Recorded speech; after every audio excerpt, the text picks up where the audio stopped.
మొన్న జరిగిన ఎలక్షన్స్‌లో డబ్బు అనేది ఒక వరదలాగా ఖర్చు పెట్టారనమాట. ఎంత అంటే యావరేజ్‌గా మినిమమ్ 2000 నుండి ఒక 5000 అలా పంచారనమాట. డిమాండ్‌ని బట్టి. యావరేజ్‌గా 2500 ఒక్కొక్క క్యాండిడేట్ వచ్చి ఎమ్మెల్యే పర్సన్ వచ్చి 30,00,00,000 కేవలం ఆ 2 డేస్‌లో ఓటుకి పంచడానికే 30,00,00,000 పంచారు. ఇలా రాష్ట్రం మొత్తం మీద ఓన్లీ డబ్బు పంచడం వరకే 10,000,00,00,000 పంచారు.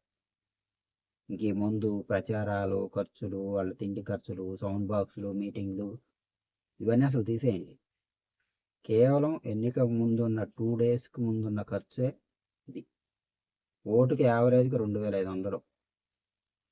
ఒక్కొక్క ఎమ్మెల్యే 30,00,00,000 మినిమం పంచడానికే ఖర్చు పెట్టాడు.